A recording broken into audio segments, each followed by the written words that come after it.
नमो बुद्धाय दोस्तों, एक बौद्ध भिक्षु अपने मठ में बैठे हुए थे और अपने शिष्यों का शिक्षा दे रहे थे। तभी एक शिष्य उठकर उन बौद्ध भिक्षु से पूछता है कि भंते जी, आप कहते हैं कि किसी काम को शांत मन और ध्यान से करना चाहिए। तो वह शिष्य कहता है, पर ध्यान से कैसे करें, आप हमें समझाएं। तब भंते जी कहते हैं कि मैं तुम्हें एक कहानी सुनाता हूं। तुम कहानी मैं खो जाऊं उससे पहले चैनल को सब्सक्राइब और लाइक करें और कहानी में अंत तक बन रहे आज से लगभग 2500 साल पहले चीन में एक भंते पैदा हुए। उनका नाम लाओ त्सु था। उनकी गिनती अपने समय के सबसे समझदार और बुद्धिमान लोगों में की जाती थी।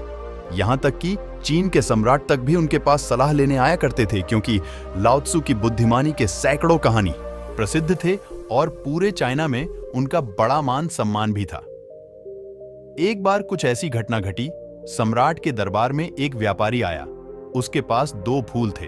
उसने सम्राट के सामने एक शर्त रखी कि अगर सम्राट पहचान ले कि इनमें से कौन सा फूल असली है और कौन सा नकली, तो यह दोनों फूल सम्राट को भेंट कर देगा और साथ ही अपनी संपत्ति का आधा भाग भी राजकोष में जमा करवाएगा।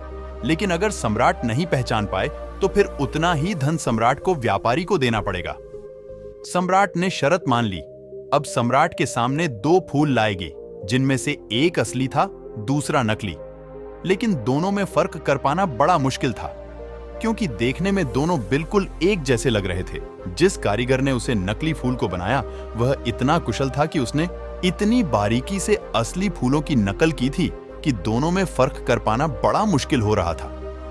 अब सम्राट उलझन में पड़ गए और जैसे ही सम्राट संकट में पड़े, उन्हें याद आई लाओ त्सु की। लाओ त्सु को बुलावा भेजा गया, क्योंकि लाओ त्सु के समझदारी के किस्से बड़े मशहूर थे।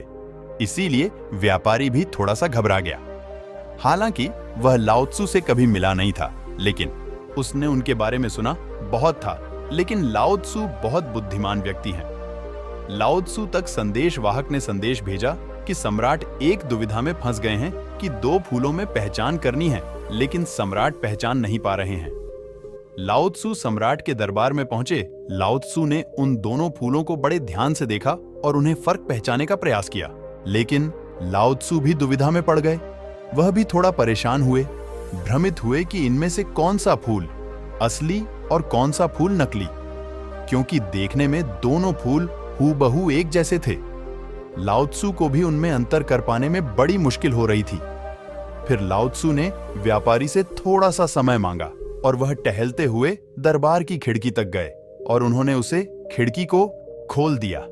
थोड़ी देर में बाहर से एक मधुमक्खी उड़ती हुई आई और वह जाकर उन दोनों फूलों में एक के ऊपर बैठ गई और यह देखकर लाओ त्सु के चेहरे पर हल्की सी मुस्कुराहट फैल गई। सम्राट समझ गए कि लाओ त्सु ने इस दुविधा का हल ढूंढ लिया है। उन्होंने असली फूल को पहचान लिया है।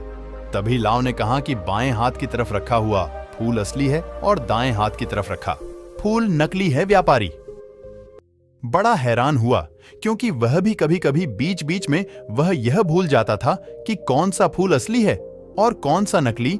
उसे भी याद रखने में भी बड़ी परेशानी होती थी। उस व्यापारी ने आश्चर्यचकित होकर लाओ त्सु से पूछा कि आपने पहचान कैसे? लाओ त्सु ने कहा कि मनुष्य की आंखों को धोखा दिया जा सकता है, लेकिन इस प्रकृति ताऊ को धोखा नहीं दिया जा सकता। लाओ त्सु प्रकृति को ताऊ कहा करते थे। इन फूलों को देखकर इंसान भले ही अपनी आंखों के कारण धोखे में पड़ जाए, लेकिन एक मधुमक्खी को धोखा नहीं दिया जा सकता। मधुमक्खी आकर हमेशा एक असली फूल पर ही बैठेगी। तो यह थी एक छोटी सी कहानी लाओ त्सु की बुद्धिमत्ता के बारे में। यह कहानी हमें सिखाती है कि अगर हम ध्यान दें, हमारे आसपास ही बड़ी से बड़ी समस्याओं का समाधान छुपा होता है। आशा करता हूं कि आपको यह कहानी पसंद आई होगी।